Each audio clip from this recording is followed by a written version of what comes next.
kongrawe açaremîn ez kongrawe pîroz dikim ber barış û hevalê Elî bejna xwe dewînim.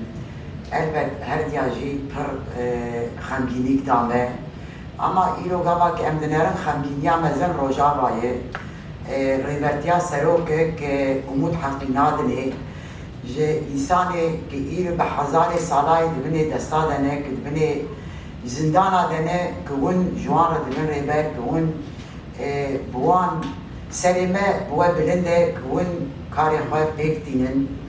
Bir de Vedat abiyi gördüm, Orhan abiyi gördüm, babamı gördüm, Tahir kardeşimi gördüm. Bir de sizleri görüyorum. Sizleri konuşacak ve bize yardımcı olacak insan olarak benim bir şey söylemeye hakkım yok burada. Ama babam da bir hukukçuydu. 4. sınıftan ayrılıyor. Sık sık kafası bozulurdu. Babamın diplomasını almadı.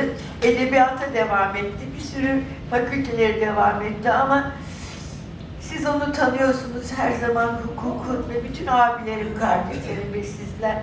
Hepimiz aynı dava için beraberiz. Benim burada kalkıp da davayı anlatmam gereksiz. Hepinizi saygıyla selamlıyorum. İyi ki varsınız canlarım. Öncelikle gerçekten bu 4. Genel Kurulu'nun tarihsel bir önemi olduğunu düşünüyorum. Bu bakımdan emeği geçen bütün arkadaşlara teşekkür. Aynı zamanda yeni görev alacak arkadaşlara da kolaylıklar diliyorum. Zor bir dönemden geçiyoruz. Bizim açımızdan gerçekten Türkiye'de ve dünyada normların ortadan kalktığı, artık yeni hukuk sisteminin oluşturulması gereken bir mücadele süreci içerisindeyiz. Tamamen keyfiyetin, egemenlerin kuralsızca sürdürüldüğü bir dönemden geçerken elbette özgürlükçü hukukçuların tarihsel önemi çok daha fazla artıyor. Ama bir o kadar da kayıplarımız var.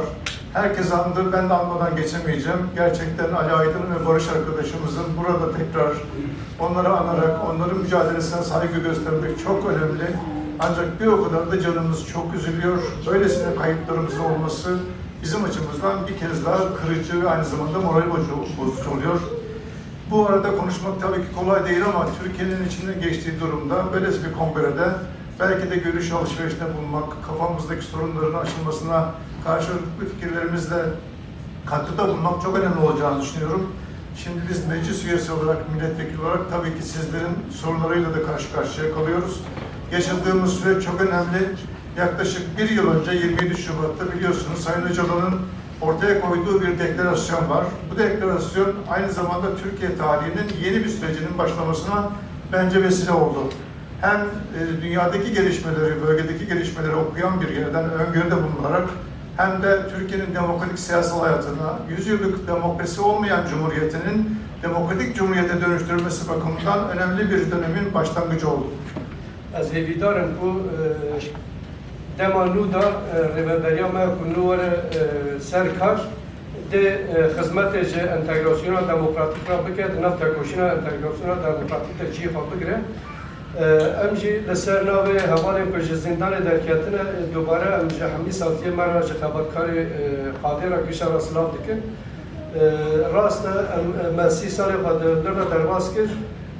Gelek alîkariyê hukuknasê me êdê jî ji me re çêbû gelek çûyîn hatinê wanê çiqas derfetê wan teng be jî çi ji destê wan hat ji bo ku pirsgirêkê zindanan çareser bikin hewl dida. Hêjan em wekî wesa ser navê ziman em hema dawetî axiftina bi Kurdî dikin. Ne li malê tenê li her derê bi esnafa de, di otobûsa de, di metroa de em sohbetê xwe bi hev re bi Kurdî bikin, em Kurdî bela bikin. Yani bela herkes zanibet û zimanek Kurdî heye û gelek pê de axiftin. Em tu carî zimanê xwe veneşêrin. Hûn zanin ziman zindî ye. Çawa zindî dibîne, bi axiftinê zindî dibîne. Be çawa erebek bi bezînê çixule, ziman jî bi axiftinê çixule. Hege em zimanê xwe neşixulînin, bidemêrin ve zimanê me jî bibir û wêhere.